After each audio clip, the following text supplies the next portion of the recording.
Samantala po, mas marami pong trabaho para sa mga Pilipino ang nakamit ng pamahalaan sa tulong ng pamumuhunan.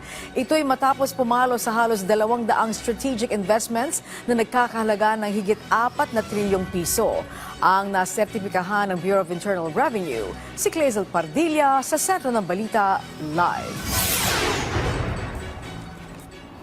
Angelique, higit 4 na trilyong pisong halaga ng puhunan ang naaprubahan ng gobyerno ng Pilipinas ngayong buwan ng Marso na tiyak na magbubunga ng daang-daang libong trabaho.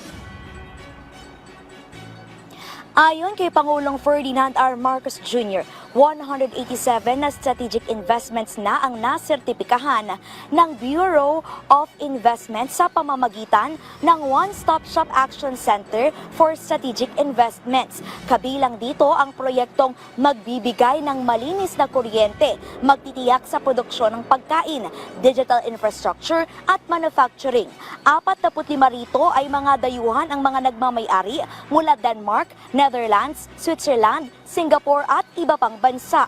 6 sa mga inaprobahang investment ay operational na at nakapag-aambag sa pagpapalago ng ekonomiya at daan-daang libong trabaho. Inahasahan po na makakalikha ang investment na ito ng halos 300,000 trabaho para sa ating mga kababayan. Hindi lamang po ito trabaho, kung hindi makabuluhang oportunidad para sa mas maayos at mas maginhawang buhay. Makakatulong din po ang dumaraming investment upang mapababa ang presyo ng mga serbisyo at bilihin dahil sa kompetisyon.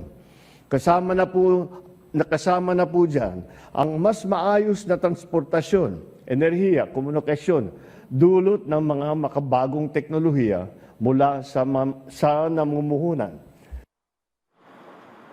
Kaya naman, Angelique, siniguro ni Pangulong Ferdinand R. Marcos Jr. na lalo pang pagbubutihin at pabibilisin ang proseso sa pagninegosyo. Halimbawa dyan ang patuloy na pag-iral sa Executive Order No. 18 na nagbibigay ng green lane sa mga nais mamuhunan. Sa tulong nito, pinoproseso sa loob ng 12 araw ang mga lisensya at permit ng mga negosyo at sa pamamagitan ng Create More Law, pinabuti ang mga insentibo sa buwis at patakaran sa mga lokal at dayuhang mamumuhunan.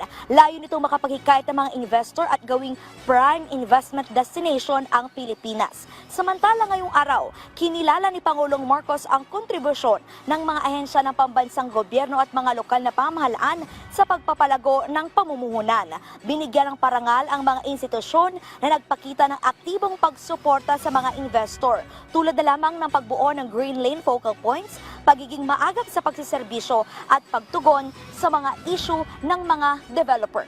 Yan na muna ang pinakahuling balita. Balik sa'yo, Angelique.